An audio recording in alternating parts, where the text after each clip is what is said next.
Today, we're looking at a particularly captivating and even controversial topic that has sent shockwaves through the international community. We embark on a journey to understand the coup in Niger, a tale of political upheaval, power struggles, and the far-reaching consequences that have rippled across the region and beyond. As we peel back the layers, we discover the intricate web of actors involved in this political drama. From military officers to political factions, each with their own aspirations and agendas, the coup in Niger emerges as a complex depth of power dynamics. We'll uncover the stories of the individuals who orchestrated this audacious act and the ripple effects it has had on the nation's governance.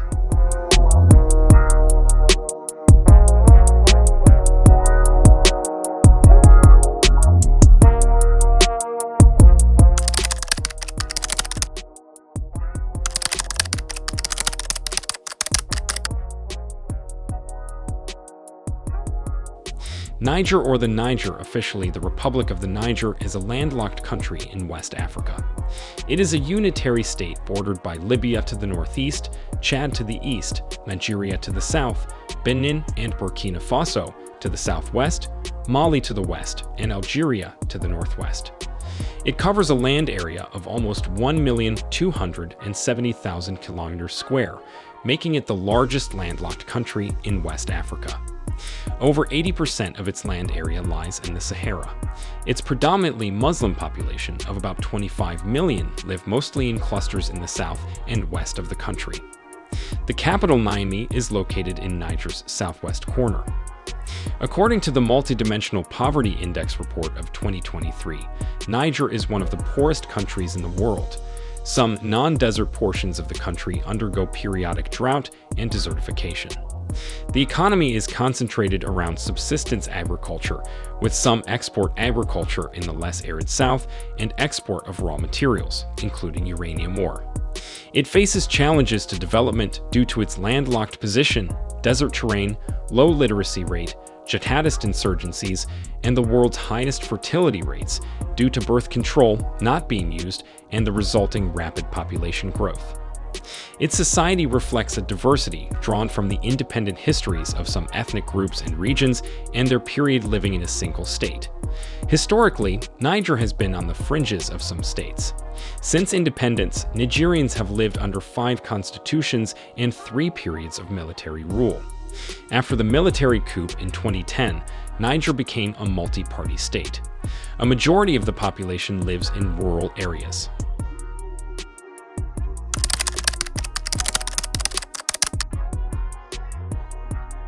The name comes from the Niger River, which flows through the west of the country. The origin of the river's name is uncertain. Alexandrian geographer Ptolemy wrote descriptions of the Wadi Gur in neighboring modern Algeria and the Niger Lower Gur to the south, possibly referring to the Niger River. The modern spelling Niger was first recorded by Berber scholar Leo Africanus in 1550, possibly derived from the Tuareg phrase Gerin Gerin, meaning river of rivers. There is broad consensus among linguists that it does not derive from the Latin Niger, as was first erroneously believed. The standard pronunciation in English is Niger, while in some Anglophone media Niger is also used. The economy of Niger centers on subsistence crops, livestock, and some of the world's largest uranium deposits. In 2021, Niger was the main supplier of uranium to the EU, followed by Kazakhstan and Russia. Drought cycles, desertification, a 2.9% population growth rate, and the drop in world demand for uranium have undercut the economy. Niger shares a common currency, the CFA franc, and a common central bank, the Central Bank of West African States, with 7 other members of the West African Monetary Union. Niger is also a member of the Organization for the Harmonization of Business Law in Africa. In December 2000, Niger qualified for enhanced debt relief under the International Monetary Fund program for heavily indebted poor countries and concluded an agreement with the Fund for Poverty Reduction and Growth Facility. Debt relief provided under the Enhanced Aid IPC initiative significantly reduces Niger's annual debt service obligations, freeing funds for expenditures on basic health care, primary education, HIV and AIDS prevention, rural infrastructure, and other programs geared at poverty reduction. In December 2005, it was announced that Niger had received 100% multilateral debt relief from the IMF, which translates into the forgiveness of approximately $86 million in debts to the IMF, excluding the remaining assistance under HIPC. The numbers of animist practitioners are a point of contention. As recently as the late 19th century, much of the south center of the nation was unreached by Islam, and the conversion of some rural areas has been only partial. There are still areas where animist-based festivals and traditions, such as the Bori religion, are practiced by syncretic Muslim communities in some Hausa areas, as well as among some Tubu and Wada pastoralists, as opposed to several small communities who maintain their pre-Islamic religion. These include a Hausa-speaking Maori, or Asna, the Hausa word for pagan community in Dogondautsi in the south-southwest, and the Kanuri-speaking Mangbanir Zinder, both of whom practice variations of the pre-Islamic Hausa Manguzawa religion. There are also some tiny Buduma and Songhay animist communities in the southwest. Over the past decade, syncretic practices have become less common among Muslim Nigerian communities. The majority of Muslims in Niger are Sunni, 7% are Shia, 5% are Ahmadiyya, and 20% non-denominational.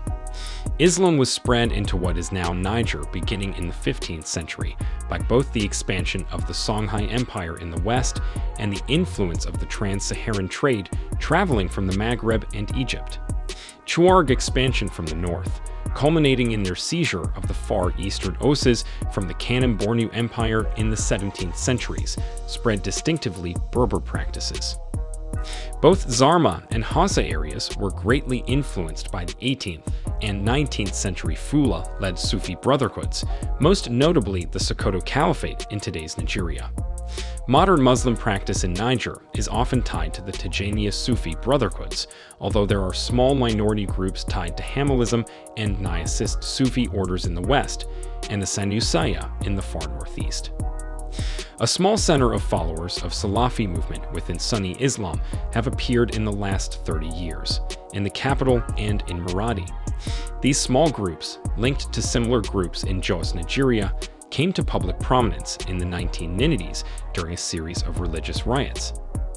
Despite this, Niger maintains a tradition as a secular state protected by law. Interfaith relations are deemed very good, and the forms of Islam traditionally practiced in most of the country are marked by tolerance of other faiths and lack of restrictions on personal freedom. Alcohol, such as the locally produced Beer Niger, is sold openly in most of the country. The literacy rate of Niger is among the lowest in the world. In 2005, it was estimated to be only 28.7% 42.9% male and 15.1% female. Primary education in Niger is compulsory for 6 years. The primary school enrollment and attendance rates are low, particularly for girls. In 1997, the gross primary enrollment rate was 29.3%, and in 1996, the net primary enrollment rate was 24.5%. About 60% of children who finish primary school are boys, as the majority of girls rarely attend school for more than a few years. Children are often forced to work rather than attend school, particularly during planting or harvest periods. Nomadic children in the north of the country often do not have access to schools.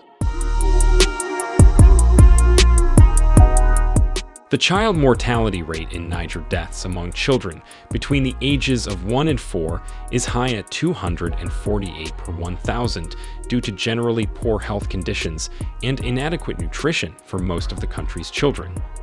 According to the organization Save the Children, Niger has the world's highest infant mortality rate. Niger also has the highest fertility rate in the world. 6.49 clean drinking water is scarce by global standards, with significant differences between urban and rural areas. Niger is located at the bottom of the UN Human Development Index. Roughly 92% of the population lives in rural areas in the Tillabéri region along the western frontier, and there is a chronic scarcity of clean water, particularly during the hot season, when temperatures regularly exceed 40 degrees Celsius. Just 40% of the 30,000 inhabitants in Tera, a city northwest of the country's capital of Niamey and near to the Burkina Faso border, have access to a working public water infrastructure.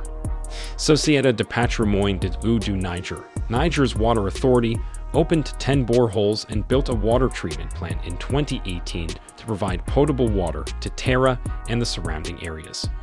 The water supply ran out about a year later, and the water treatment facility was forced to close. Births per woman according to 2017 estimates. This has resulted in nearly half, 49.7% of the Nigerian population being under age 15 in 2020. Niger has the 11th highest maternal mortality rate in the world at 820 deaths per 100,000 live births. There were 3 physicians and 22 nurses per 100,000 persons in 2006. With the help of a donation fund from the Dutch government, the European Investment Bank is collaborating with the Niger Water Authority to find solutions to Niger's water issues. The World Bank identified Niger as one of the 18 fragile regions of sub-Saharan Africa. The EU Bank has a history of investing in regions like these. The European Investment Bank and the Niger Water Authority are looking at 2 options for dealing with Tera's water shortages. The first choice is to repair the water tank on the outskirts of town. Another choice is to treat and transport water from the Niger River, which is located more than 100 kilometers to the east. Villages between Tera and the Niger River will also have access to sewage. The European Investment Bank will also look at renewable energy as a way to save costs. Nigerian culture is marked by variation, evidence of the cultural crossroads which French colonialism formed into a unified state from the beginning of the 20th century. What is now Niger was created from 4 distinct cultural areas in the pre-colonial era. The Zarma and Songhai dominated the Niger River Valley in the southwest. The northern periphery of Hausaland made mostly of those states, which had resisted the Sokoto Caliphate and ranged along the long southern border with Nigeria. The Lake Chad Basin and Kawar in the far east, populated by Kanuri farmers and Tubu pastoralists who had once been part of the Kanem-Bornu Empire, and the Tuareg nomads of the Ar Mountains and the Sahara in the vast north. Each of these communities, along with smaller ethnic groups like the pastoral Wodab Fula, brought their own cultural traditions to the new state of Niger. While successive post-independence governments have tried to forge a shared national culture, this has been slow forming, in part because the major Nigerian communities have their own cultural histories, and in part because Nigerian ethnic groups such as the Hausa, Tuareg, and Kanuri are but part of larger ethnic communities which cross borders introduced under colonialism. Until the 1990s, government and politics was inordinately dominated by Niamey and the Zarma people of the surrounding region. At the same time, the plurality of the population in the Hausa borderlands between Birni-Nikani and Main Soro have often looked culturally more to Hausaland in Nigeria than Niamey. Between 1996 and 2003, primary school attendance was around 30%, including 36% of males and only 25% of females. Additional education occurs through madrasas. In the 19th century, some European explorers traveled in the area that would become known as Niger, such as Mungo Park in 1805 to 1806, the Oudney Den Clapperton Expedition 1822 to 25, Heinrich Barth 1850 to 55. This process, known as the Scramble for Africa, culminated in the 1885 Berlin Conference, in which the colonial powers outlined the division of Africa into spheres of influence. As a result of this, France gained control of the upper valley of the Niger River, roughly equivalent to the present territory of Mali and Niger. France then set about making a reality of their rule on the ground.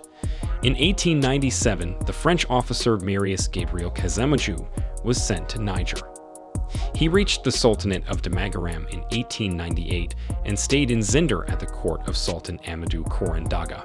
He was later killed as Daga feared he would ally with the Chad-based warlord Rabi Az-Zubair.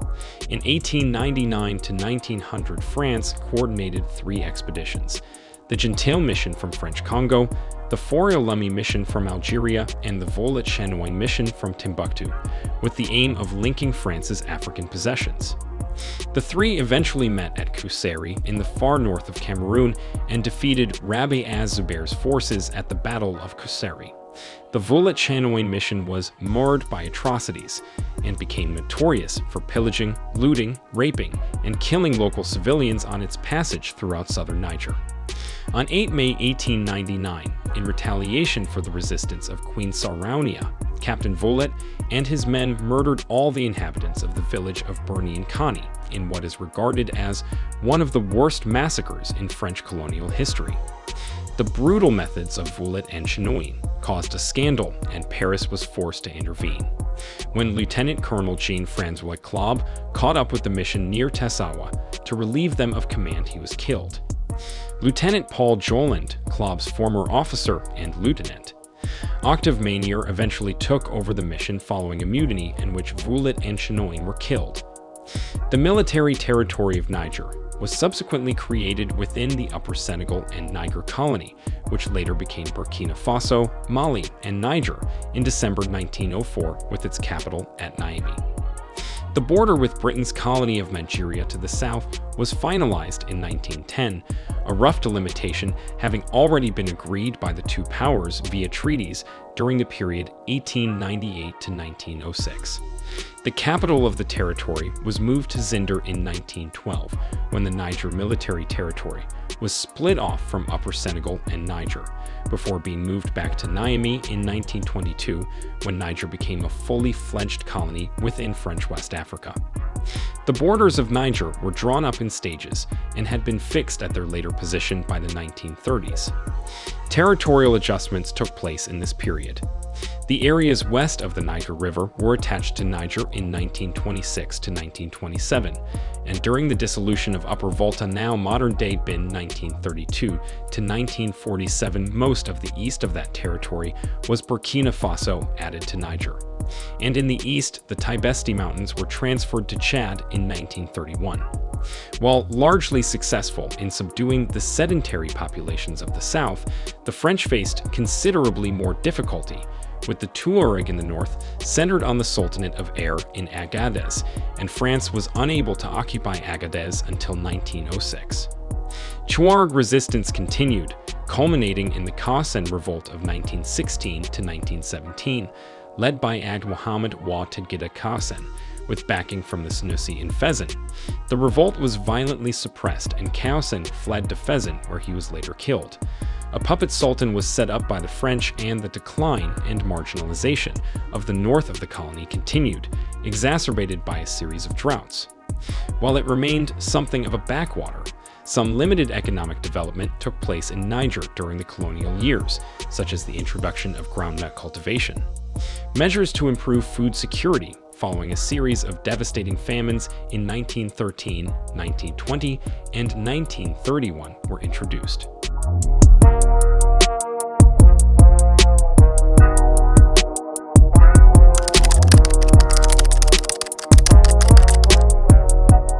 It was during this period that the Nigerian Progressive Party, Parti Progressiste Nigérien, originally a branch of the African Democratic Rally, or Rassemblement Démocratique Africain, was formed under the leadership of former teacher Hamani Diori, as was the left-wing movement Socialist African Sawaba, led by Jibo Bakary. Following the Overseas Reform Act of 23 July 1956 and the establishment of the Fifth French Republic on 4 December 1958, Niger became an autonomous state within the French community. On 18 December 1958, an autonomous Republic of Niger was officially created under the leadership of Hamani Diori. MSA was banned in 1959 for its perceived excessive anti-French stance.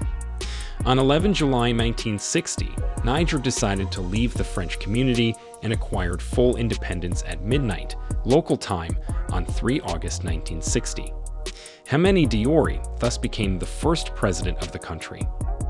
For its first 14 years as an independent state, Niger was run by a single-party civilian regime under the presidency of Hamani Diori.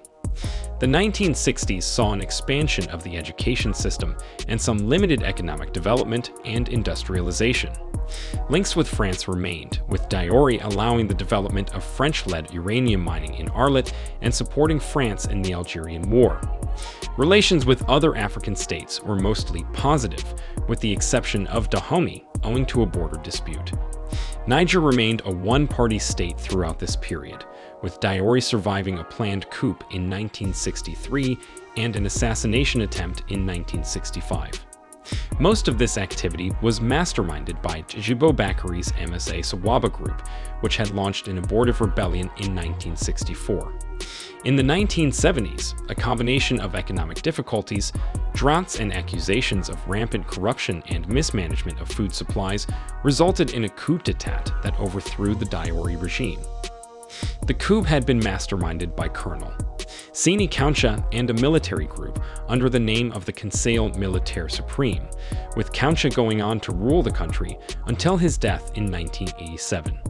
The first action of the military government was to address the food crisis.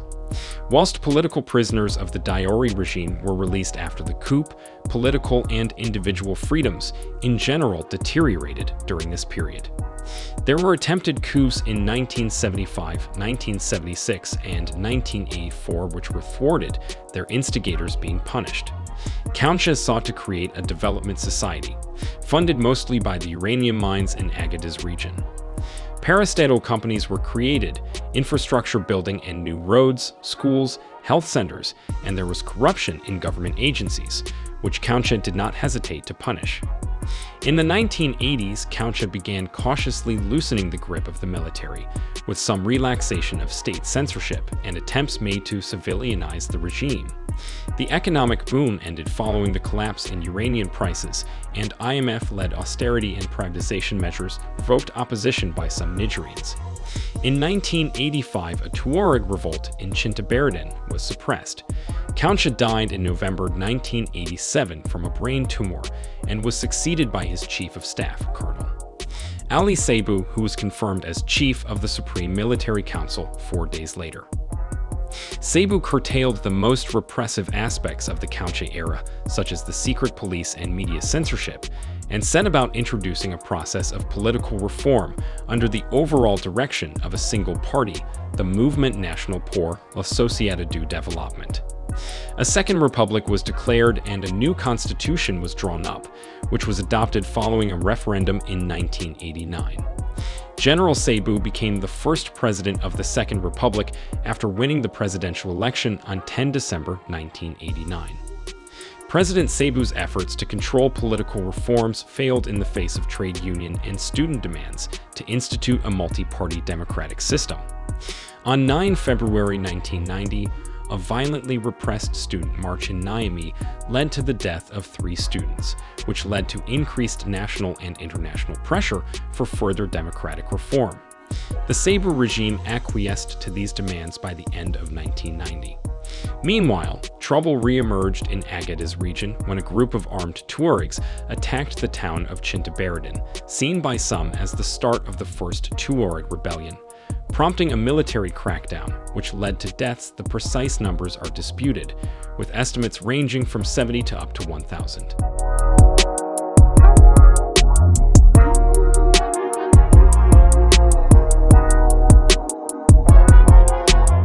The National Sovereign Conference of 1991 brought about multi-party democracy. From 29 July to 3 November, a national conference gathered together all elements of society to make recommendations for the future direction of the country. The conference was presided over by Professor Andres Salifu and developed a plan for a transitional government. This was then installed in November 1991 to manage the affairs of state until the institutions of the Third Republic were put into place in April 1993. After the National Sovereign Conference, the transitional government drafted a constitution that eliminated the previous single-party system of the 1989 Constitution and guaranteed more freedoms. The new constitution was adopted by a referendum on 26 December 1992. Following this, presidential elections were held and Mahaman Ousmane, became the first president of the Third Republic on 27 March 1993. Ousmane's presidency saw 4 government changes and legislative elections in 1995 and an economic slump. The violence in Agadez region continued during this period, prompting the Nigerian government to sign a truce with Tuareg rebels in 1992, which was ineffective owing to internal dissension within the Tuareg ranks. Another rebellion, led by dissatisfied Tubo peoples claiming that, like the Tuareg, the Nigerian government had neglected their region, broke out in the east of the country. In April 1995, a peace deal with a Tuareg rebel group was signed, with the government agreeing to absorb some former rebels into the military and, with French assistance, help others return to a productive civilian life. The governmental paralysis prompted the military to intervene. On 27 January 1996, Colonel Ibrahim Barry Manasara led a coup that deposed President Ousmane and ended the Third Republic. Manasara headed a Conseil de Salut National composed of military officials, which carried out a 6-month transition period, during which a constitution was drafted and adopted on 12 May 1996. Presidential campaigns were organized in the months that followed. Manasara entered the campaign as an independent candidate and won the election on 8 July 1996. The elections were viewed nationally and internationally by some as irregular, as the Electoral Commission was replaced during the campaign. Meanwhile, Manasara instigated an IMF and World Bank-approved privatization program, which enriched some of his supporters and were opposed by the trade unions. Following fraudulent local elections in 1999, the opposition ceased any cooperation with the Manasara regime. In unknown circumstances, possibly attempting to flee the country, Manasara was assassinated at Niamey Airport on 9 April 1999. Major Dauda Malam Wanka then took over, establishing a Transitional National Reconciliation Council to oversee the drafting of a constitution with a French-style semi-presidential system. This was adopted on 9 August 1999 and was followed by presidential and legislative elections in October and November of the same year. The elections were generally found to be free and fair by international observers. Wanka then withdrew from governmental affairs. After winning the election in November 1999, President Tanja Mamadou was sworn into office on 22 December 1999 as the first president of the Fifth Republic. Mamadou brought about administrative and economic reforms that had been halted due to the military coups since the Third Republic and helped peacefully resolve a decades-long boundary dispute with Benin. In August 2002, unrest within military camps occurred in Niamey, Diffa, and Ngwigmi, and the government was able to restore order within days. On 24 July 2004, municipal elections were held to elect local representatives, previously appointed by the government. These elections were followed by presidential elections, in which Mamadou was re-elected for a second term, thus becoming the first president of the republic to win consecutive elections without being deposed by military coups. The legislative and executive configuration remained somewhat similar to that of the first term of the president. Hama Amadou was reappointed as prime minister, and Mahamane Ousmane, the head of the CDS party, was re-elected as the president of the National Assembly by his peers. By 2007, the relationship between President Tanja Mamadou and his prime minister had deteriorated, leading to the replacement of the latter in June 2007 by Sini Omaru, following a successful vote of no confidence at the assembly. President Tanja Mamadou sought to extend his presidency by modifying the constitution, which limited presidential terms. Proponents of the extended presidency, who rallied behind the Tazarchi movement, were countered by opponents composed of opposition party militants and civil society activists.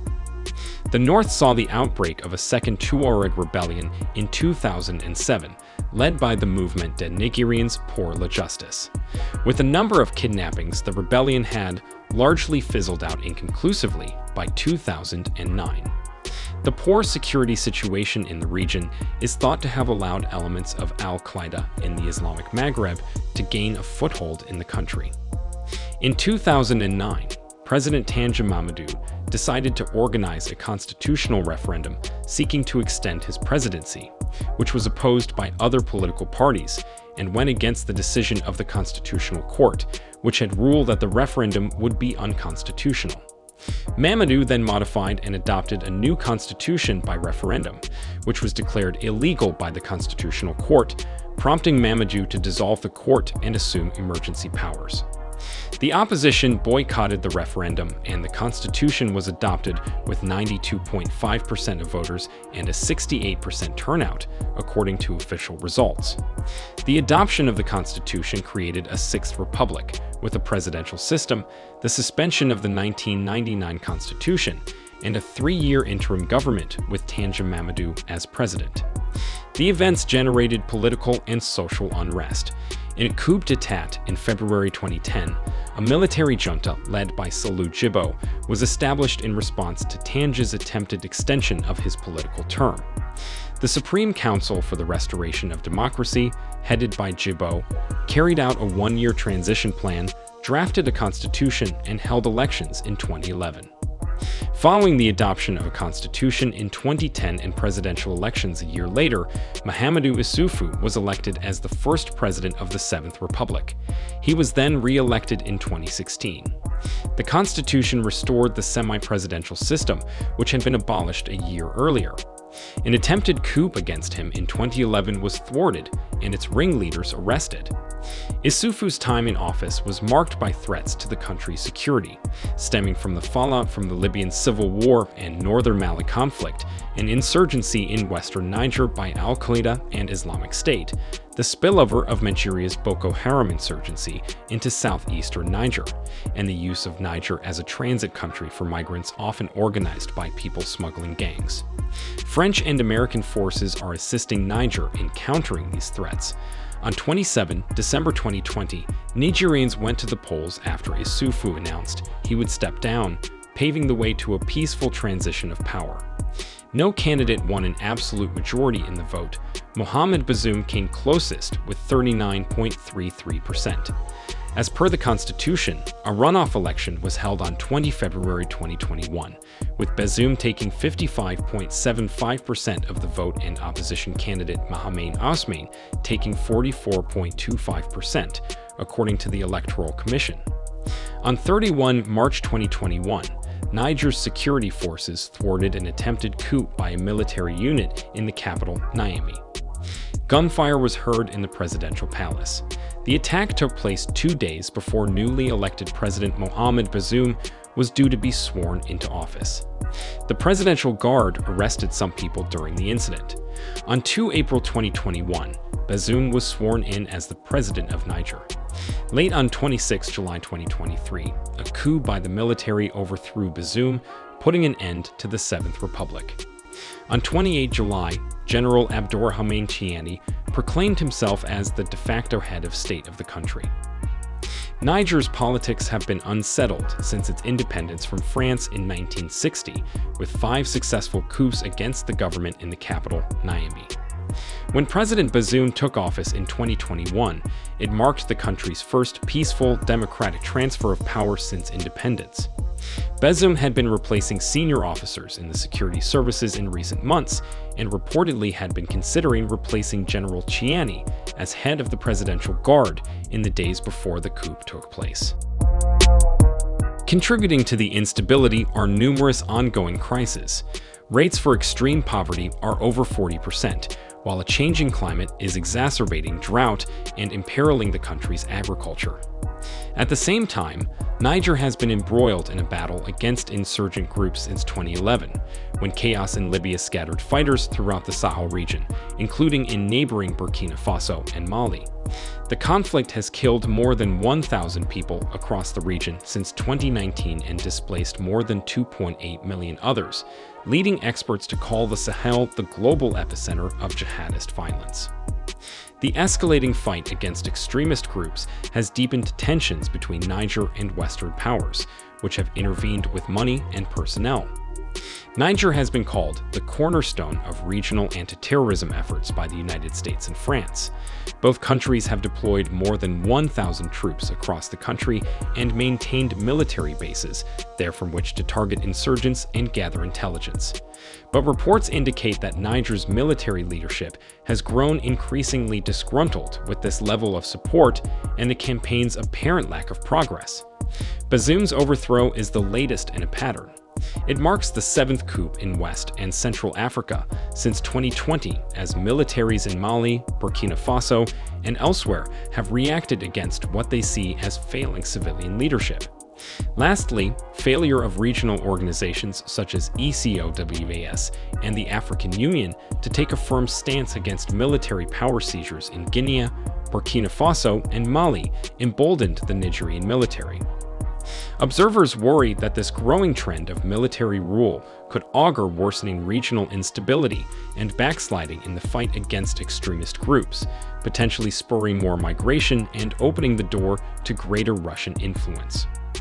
They note that the fight against insurgent groups is already weakening as Western countries are sidelined. In Burkina Faso and Mali, which expelled intervening French forces last year, violence has soared.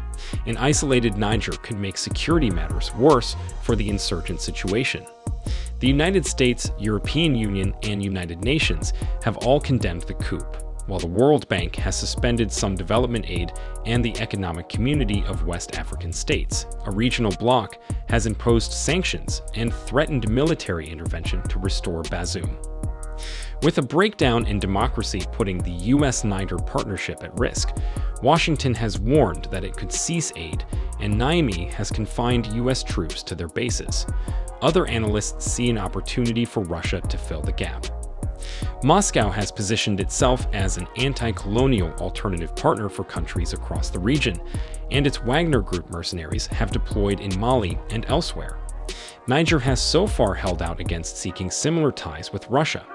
But the incoming junta could take a different view, experts say, and as Africa's second biggest uranium producer, Niger is an attractive ally for Russia as it seeks to gain influence in resource-rich African countries. Meanwhile, insecurity could also undermine efforts to curb illegal immigration and human trafficking, as Niger is situated along a major northward migration route to the Mediterranean. The country that once embodied the region's hopes for stability now appears to be teetering. I'm very worried that Sahelian Africa is going to melt down. Oxford University's Paul Collier tells the New York Times. As we come to the end of our journey into the depths of the coup in Niger, we are left with more questions than answers. This captivating tale of political upheaval has shed light on the fragile nature of power, the complexities of governance, and the far-reaching implications of such events. I hope this journey has sparked your curiosity, encouraged critical thinking, and shed light on the complexities of our world. Let this be a catalyst for further exploration, discussion, and engagement with the pressing issues that shape our lives. Thank you for joining us on this thought-provoking adventure. Remember to stay informed, stay curious, and stay engaged. Together, we can unravel the mysteries, challenge the status quo, and strive for a better tomorrow. Until next time, keep questioning, keep exploring, and keep making a difference.